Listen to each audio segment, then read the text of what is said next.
Stereo isomerism में अपने इसमें जो लास्ट लेक्चर में ज्योमेट्रिकल आइसोमेरिज्म कंप्लीट किया था। अब हमारे पास जो टॉपिक आ रहा है वो है ऑप्टिकल आइसोमेरिज्म। ऑप्टिकल आइसोमेरिज्म क्या होता है, सबसे पहले अपने देखें कि ऐसे कंपाउंड जो प्लेन पोलराइज्ड लाइट को, ठीक है, अपने स्टीरियो केमिस्ट्री की थी, उस स्टीरियो केमिस्ट्री में अपने बताया था कि प्लेन पोलराइज्ड लाइट क्या होती है। तो ऐसे कंपाउंड जो प्लेन पोलराइज्ड लाइट को रोटेट कर देते हैं, इन कंपाउंड को अपने क्या बोलते हैं, ऑप्टिकल एक्टिव कंपाउंड कहा जाता है। ठीक है, कि जैसे अगर अपने पास कोई भी कोऑर्डिनेशन कंपाउंड है, इस कोऑर्डिनेशन कंपाउंड पर यहाँ से अपने पास प्लेन पोलराइज्ड लाइट जा रही है, इस यहाँ पर इसको अपने कंटेनर में अपने पास ऑप्टिक जो कोऑर्डिनेशन कंपाउंड है, और कोऑर्डिनेशन कंपाउंड से जब ये लाइट इसमें से पास होगी तो ये इस प्लेन पोलराइज्ड लाइट को किस डायरेक्शन में रोटेट कर रहा है। ठीक है, हमारे पास उसकी रोटेशन डेक्स्ट्रो रोटेटरी हो सकती है, उसकी रोटेशन लेवो रोटेटरी हो सकती है। अगर लाइट को ये जो कंपाउंड है वो dextro rotatory means clockwise rotate कर देता है, तो इनको डी आइसोमर्स अपने नाम देंगे, और अगर वो laevo rotatory means anti clockwise rotate करता है तो इसको अपने एल फॉर्म इसको नाम दिया जाता है। ठीक है, तो ऐसे कंपाउंड्स को अपने क्या बोलते हैं, इनेंशियोमर्स कहा जाता है। ठीक है, तो जो ऑप्टिकली एक्टिव होते हैं, ऐसे कंपाउंड्स जो ऑप्टिकल एक्टिव होते हैं मींस जो प्लेन पोलराइज्ड लाइट को रोटेट कर देते हैं, उन कंपाउंड को अपने क्या कहा जाता है, ऑप्टिकल एक्टिव कंपाउंड की कैटेगरी में इनको रखा जाता है। ठीक है, तो प्लेन पोलराइज्ड लाइट को ये डेक्स्ट्रो डायरेक्शन में रोटेट कर सकते हैं या लेवो डायरेक्शन में रोटेट कर सकते हैं। तो हमारे पास यहाँ पर जो कोऑर्डिनेशन कंपाउंड्स हैं, वो कोऑर्डिनेशन कंपाउंड के लिए जो इनिशियल जो कंडीशन बात करें कि जो ऑप्टिकली एक्टिव शो करने के लिए जो कंडीशन थी, स्टीरियो केमिस्ट्री में हमने कहा था कि जो कंपाउंड है वो कैसा होना चाहिए, कायरलिटी शो करना चाहिए।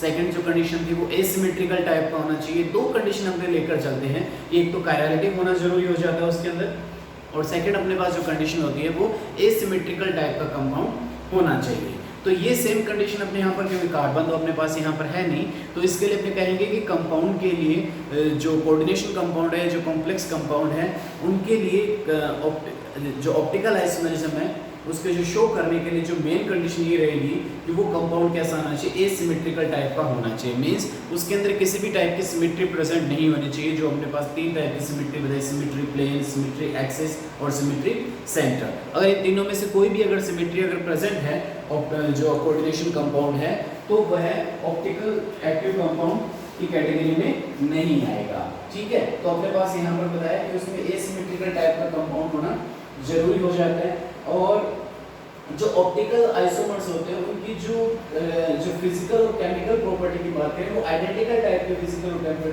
प्रॉपर्टी होगी, और they differ only direction in which they rotate the plane polarised light. इसको अपने सिर्फ डायरेक्शन के बेस पर अपने क्या जो प्लेन पोलराइज्ड लाइट को रोटेट कर रहा है उसके बेस पर अपने इसको क्या कर सकते हैं, डिफरेंशिएट कर सकते हैं। अब अगर अपने बात करें कि यहाँ पर कोऑर्डिनेशन कंपाउंड के अंदर अगर अपने लेकर चल रहे हैं कि किस तरह से अपने पास यहाँ पर उनमें जो ऑप्टिकल आइसोमेरिज्म है वो प्रेजेंट होगी, तो सबसे पहले मैं यहाँ पर जो हमारे पास कोऑर्डिनेशन नंबर 6 है उन कंपाउंड की बात करता हूँ, जिनका कोऑर्डिनेशन नंबर कितना आता है, 6 आता है, उन कंपाउंड की बात करें। और कोऑर्डिनेशन नंबर जिनका 6 आता है उनकी जो स्ट्रक्चर होती है वो कैसे होती है, अपने पास ऑक्टाहेड्रल टाइप की स्ट्रक्चर होती है। तो ऐसे कंपाउंड जिनका कोऑर्डिनेशन नंबर 6 है उनकी जो स्ट्रक्चर अपने बता चुके किस टाइप की होती है, ऑक्टाहेड्रल टाइप की स्ट्रक्चर होती है। ठीक है, अब यहाँ पर नेसेसरी कंडीशन ये बनेगी कि जो अपने ज्योमेट्रिकल आइसोमेरिज्म थी, उस ज्योमेट्रिकल आइसोमेरिज्म में जो सिस फॉर्म है अपने पास दो कंडीशन होगी इसके अंदर। एक तो इसके अंदर हमारे पास जो डाइडेंटेड लिगेंड का होना जरूरी है। ठीक है, लिगेंड कैसा होना चाहिए इसके अंदर, एटलीस्ट वन कैसा होना चाहिए, हमारे पास डाइडेंटेड लिगेंड होना चाहिए, तभी वो ऑप्टिकल एक्टिव आइसोमेरिज्म शो कर पाएगा। कैसे, आपने यहाँ पर एक एग्जांपल लिया, मेरे पास यहाँ पर एग्जांपल है जैसे CrEn, और फिर ले लिया मैंने यहाँ पर जैसे Cl4-1, ये एक अपने पास कंपाउंड है। तो इसका पहले में ज्योमेट्रिकल आइसोमर अगर बनाते हैं, तो ज्योमेट्रिकल आइसोमेरिज्म अगर इसका शो करें अपने,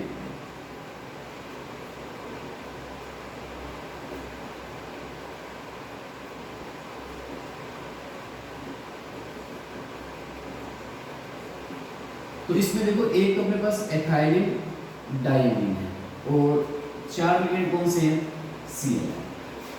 तो ये तो हमारे पास कौन सी फॉर्म बनेगी, सिस फॉर्म बनेगी। ठीक है। तो ऑप्टिकल एक्टिव कंपाउंड जो ज्योमेट्रिकल आइसोमरिज्म की जो अपने पास जो फर्स्ट कंडीशन तो अपने आपको बता दी कि उसमें कम से कम एक डाइडेंटेड लिगेंड का होना जरूरी है, और सेकंड कंडीशन उसके अंदर जो ज्योमेट्रिकल आइसोमरिज्म की जो सिस फॉर्म होगी उसी का ही ऑप्टिकल एक्टिव आइसोमर बनता है। ठीक है, ट्रांसफॉर्म का ऑप्टिकल एक्टिव आइसोमर नहीं बनता है। जैसे इसकी सिस फॉर्म बन रही है, इसकी ट्रांसफॉर्म अपने बना ही नहीं सकते हैं। ठीक है, तो अगर इसके सामने अगर मिरर रखा जाए तो मिरर रखने पर क्या होगा, जैसे इसके ऊपर चार्ज अपने पास कितना है, -1 है, -1 चार्ज को अपने शो करेंगे इसके ऊपर।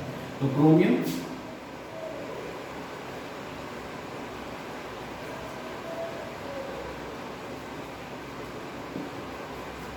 ठीक है। तो अब क्या कर रहा है, प्लेन पोलराइज्ड लाइट को क्या कर देगा, रोटेट कर देगा। तो इसकी जो डायरेक्शन है उस डायरेक्शन में क्या आ जाएगा, चेंज। जो एथाइलिन डाइअमीन की जो डायरेक्शन थी उसमें अपने चेंज लिया है।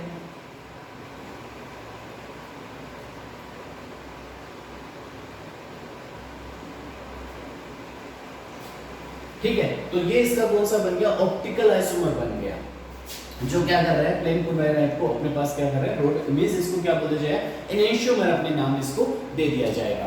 तो ये हमारे पास इसका एनेंशियोमर आइसोमर्स की फॉर्मेशन हो रही है, जो हमारे पास यहाँ पर जो सिस फॉर्म है, उस सिस फॉर्म का एनेंशियो आइसोमर्स की फॉर्मेशन अपने कर सकते हैं। सेम एग्जांपल, सेकंड एग्जांपल अगर और लिया जाए इसके अंदर, जैसे मैंने यहाँ पर एग्जांपल लिया,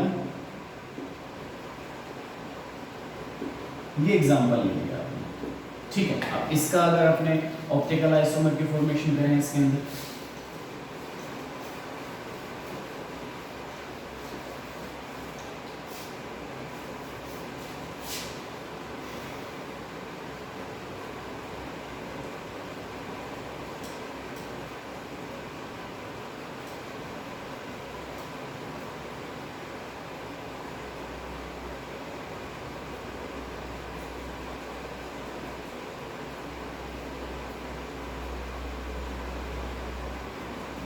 तो इसकी मैं पहले तो ज्योमेट्रिकल आइसोमर अगर बनाता हूँ इसका, तो ये आपने इसका ज्योमेट्रिकल आइसोमर बना लिया, ठीक है। तो ये कौन सी फॉर्म बन गई अपने पास, सिस फॉर्म बन गई, ठीक है। अब इसकी ट्रांसफॉर्म अगर बनाता हूँ मैं,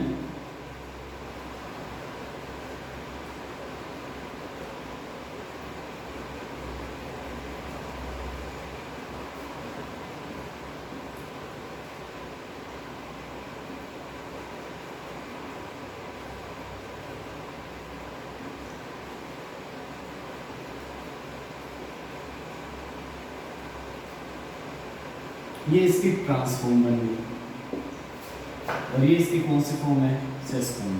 तो आपने कहा था कि जो ऑप्टिकल आइसोमर है वो किसका बनेगा, जो ज्योमेट्रिकल आइसोमरिज्म की जो सिस फॉर्म होगी उसी का ही ऑप्टिकल आइसोमर बनेगा। ट्रांसफॉर्म का ऑप्टिकल आइसोमर नहीं पॉसिबल है।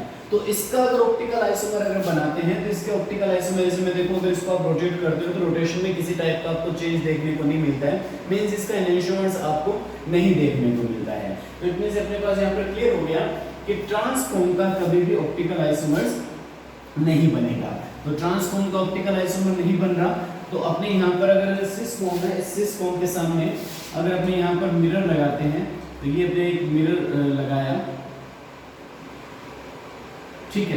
तो अब इसका अगर अपने ऑप्टिकल आइसोमर देखते हैं,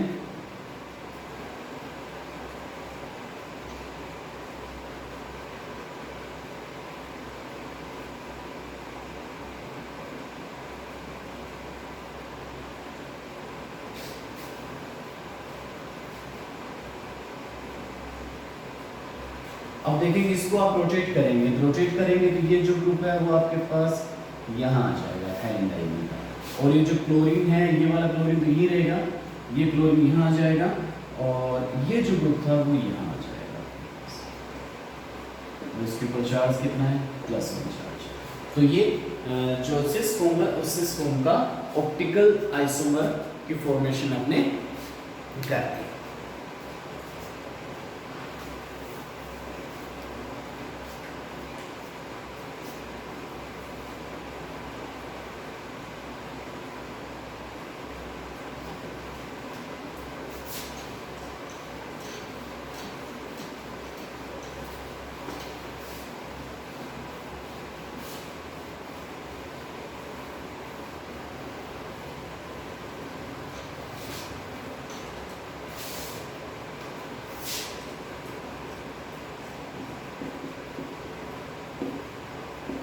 यहाँ पर ऑक्सीलेटिव अपने लिगेंड दिया गया है, तो जब ऑक्सीलेटिव लिगेंड लेते हैं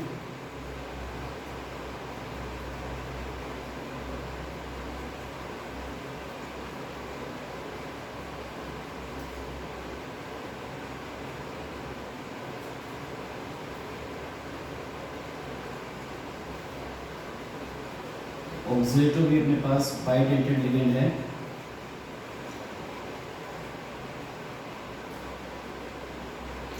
ठीक है, और इस पर चार्ज कितना है -3 चार्ज। इसके सामने अगर अपने यहाँ पर मिरर लगाया गया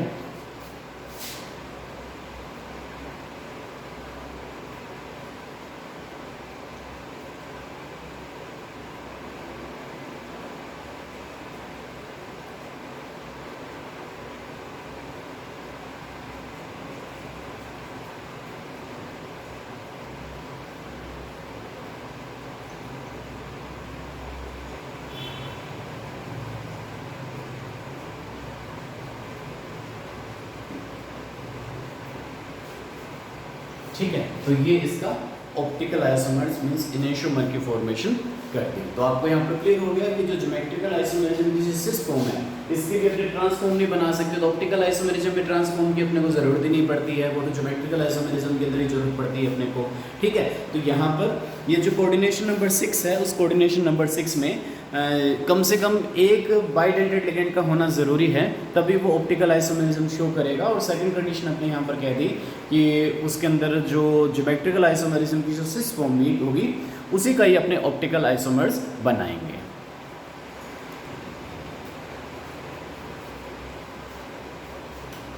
तो कोऑर्डिनेशन नंबर 6 के बाद में जो सेकंड हमारे पास है वो कोऑर्डिनेशन नंबर 4 जिनका रहता है। तो कोऑर्डिनेशन नंबर 4 में हमारे पास दो टाइप की स्ट्रक्चर बनती है, एक तो स्क्वायर प्लेन स्ट्रक्चर बनती है, सेकंड कौन सी बनती है, टेट्राहेड्रल टाइप की स्ट्रक्चर बनती है।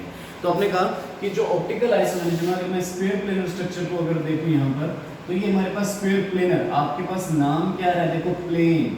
ठीक है, तो जो प्लेन आ गया प्लेनर स्ट्रक्चर, इट मींस इसके अंदर सिमेट्री प्रेजेंट है। कौन सी? प्लेन ऑफ सिमेट्री प्रेजेंट है। तो प्लेन ऑफ सिमेट्री प्रेजेंट होने की वजह से जो हमारे पास स्क्वायर प्लेनर स्ट्रक्चर है उस स्क्वायर प्लेनर स्ट्रक्चर में ऑप्टिकल आइसोमेरिज्म पॉसिबल नहीं होती। क्यों नहीं होती? तो अपने पास यहाँ पर रीजन आ गया। आपने कहा तो ऑप्टिकल आइसोमेरिज्म के लिए जो नेसेसरी कंडीशन थी वो ये थी कि उसके अंदर सिमेट्री प्रेजेंट नहीं होनी, सिमेट्री एलिमेंट प्रेजेंट नहीं होने चाहिए। लेकिन स्क्वायर प्लेनर, जब प्लेनर आपने कहा तो प्लेन ऑफ सिमेट्री इसके अंदर प्रेजेंट है, और प्लेन ऑफ सिमेट्री के प्रेजेंट होने की वजह से due to presence of plane of symmetry ये जो कंपाउंड है वो ऑप्टिकल आइसोमेरिज्म को शो नहीं करेगा। ठीक है, तो इसके बाद में हमारे पास जो नेक्स्ट इसका रहता है वो रहता है टेट्राहेड्रल कंपाउंड्स की बात करें तो टेट्राहेड्रल कंपाउंड्स में ऑप्टिकल आइसोमेरिज्म होगी। ध्यान देने वाली बात है कि geometrical isomerism square planar compounds में थी, टेट्राहेड्रल कंपाउंड में नहीं थी, और ऑप्टिकल आइसोमेरिज्म यहाँ पर स्क्वायर प्लेनर कंपाउंड में नहीं है, टेट्राहेड्रल कंपाउंड में ऑप्टिकल आइसोमेरिज्म प्रेजेंट है। ठीक है, कंडीशन वही रहेगी हमारे पास, बाइडेंटेड लिगेंड का होना जरूरी है। और बाइडेंटेड लिगेंड में कोऑर्डिनेशन नंबर 4 में मैंने आपको एक ही लिगेंड बताया है, वो कौन सा? ग्लाइसिनेटो। भले वो ज्योमेट्रिकल आइसोमेरिज्म शो करे, भले वो ऑप्टिकल आइसोमेरिज्म शो करे, तो उसके अंदर जो लिगेंड होगा हमारे पास ग्लाइसिनेटो लिगेंड ही होगा। तो हमारे पास यहाँ पर ग्लाइसिनेटो लिगेंड ले लिया, इसी के अंदर ही आपको कौन सी आइसोमेरिज्म देखने को मिलेगी अपने को, जो ज्योमेट्रिकल आइसोमेरिज्म है वो देखने को, ऑप्टिकल और ज्योमेट्रिकल दोनों के लिए ग्लाइसिनेटो ही जरूरी होता है। ठीक है, लेकिन यहाँ पर जो अपने पास कंडीशन मैंने आपको बता दी वो कंडीशन आपके पास यहाँ पर क्लियर होनी चाहिए।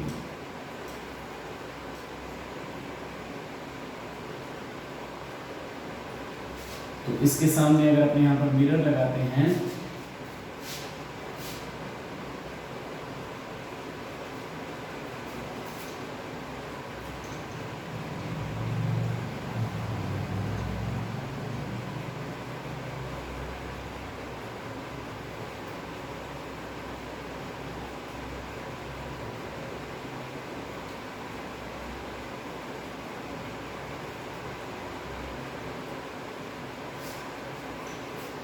तो ये हमारे पास जो टेट्राहेड्रल कंपाउंड्स हैं उन टेट्राहेड्रल कंपाउंड में ज्योमेट्रिकल आइसोमेरिज्म का एग्जांपल आ गया। इसमें देख सकते हैं कि जब मिरर लगाया गया तो इस स्ट्रक्चर को अपने यहाँ पर क्या कर दिया, रोटेट कर दिया। ठीक है, तो ये हमारे पास जो ऑप्टिकल आइसोमेरिज्म का जो पार्ट था वो ऑप्टिकल आइसोमेरिज्म का जो पार्ट वो कंप्लीट हो गया।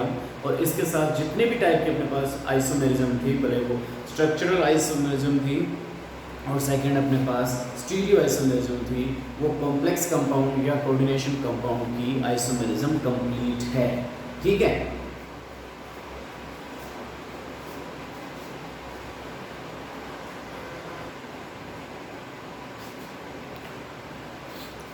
अब अपने पास इस पर कुछ क्वेश्चन दे रखे हैं अपने आइसोमेरिज्म पर। जैसे फर्स्ट क्वेश्चन अगर अपने देखें तो ये कह रहा है अपने को, how many geometrical isomer are possible in the following coordination entities. इसमें कितने कोऑर्डिनेशन जो पॉसिबल अपने को ज्योमेट्रिकल आइसोमेरिज्म की पॉसिबिलिटीज पूछ रहा है। तो फर्स्ट अगर देखें तो CR C2O4 होल थ्राइस -3, तो इसमें ज्योमेट्रिकल आइसोमेरिज्म शो नहीं करेगा ये। ठीक है, ज्योमेट्रिकल आइसोमेरिज्म क्यों नहीं शो करेगा, क्योंकि अपने इसमें देख सकते हैं तो यहाँ पर 3 बाइडेंटेड लिगेंड है। तो बाइडेंटेड लिगेंड अगर 3 बाइडेंटेड लिगेंड अगर आ जाते हैं तो उसमें ज्योमेट्रिकल आइसोमेरिज्म शो नहीं होगी। ज्योमेट्रिकल आइसोमेरिज्म में इसकी सिस फॉर्म भी पॉसिबल है, ट्रांस फॉर्म पॉसिबल नहीं हो सकती है इसकी। तो ये ज्योमेट्रिकल आइसोमेरिज्म शो नहीं करेगा, ये शो करेगा। और इसमें अपने देखो 3 हो रहे हैं दोनों, तो इसमें कौन सी फॉर्म बनेगी, एक तो फैट फॉर्म बनेगी और एक कौन सी बनेगी अपने पास मर फॉर्म की फॉर्मेशन होगी। ठीक है, सेकंड क्वेश्चन दे रहा है, draw the structure of optical isomers of. तो यहाँ पर इनके ऑप्टिकल आइसोमर्स की स्ट्रक्चर ड्रॉ करनी है। तो कोई प्रॉब्लम नहीं है, इसके अंदर आपके पास बन जाएगी, सिस फॉर्म बन रही है, बाइडेंटेड लिगेंड भी है, मींस क्लेट रिंग भी प्रेजेंट है इसके अंदर। तो क्लेट रिंग प्रेजेंट होने की वजह से इसमें ऑप्टिकल आइसोमेरिज्म शो करेगा, इसमें भी बाइडेंटेड लिगेंड है, ये भी ऑप्टिकल आइसोमेरिज्म शो करेगा। कोई प्रॉब्लम नहीं है, दोनों के स्ट्रक्चर आप इजीली बना सकते हो। लास्ट क्वेश्चन में दिया है, right all the geometrical isomers of PT NH3 Br Cl PD and how many of these will exhibit optical isomers. तो पहले तो इसके ज्योमेट्रिकल आइसोमर्स बनाने हैं। तो कितने इसके ज्योमेट्रिकल आइसोमर्स पॉसिबल हैं, चारों लिगेंड अलग है। मींस ये जो फॉर्मूला है हमारे पास MABCD टाइप का है। तो ज्योमेट्रिकल आइसोमेरिज्म में जो मैंने बताया था MABCD टाइप का जब फॉर्मूला आता है तो उसमें आपके पास 3 ज्योमेट्रिकल आइसोमर्स की फॉर्मेशन होती है। तो इसमें 3 ज्योमेट्रिकल आइसोमर्स बनेंगे। ठीक है, इसी का सेकंड क्वेश्चन वो कह रहा है, how many of these will exhibit optical isomers. तो क्या इसमें ऑप्टिकल आइसोमर्स एग्जिबिट करता है ये। पहली चीज तो इसकी स्ट्रक्चर जो बनेगी वो स्क्वायर प्लेनर बनेगी। ठीक है, और अपने को पता है कि जो स्क्वायर प्लेनर जब स्ट्रक्चर बनती है तो प्लेन ऑफ सिमेट्री उसके अंदर प्रेजेंट है, इस वजह से इसके अंदर ऑप्टिकल आइसोमेरिज्म पॉसिबल नहीं होगी।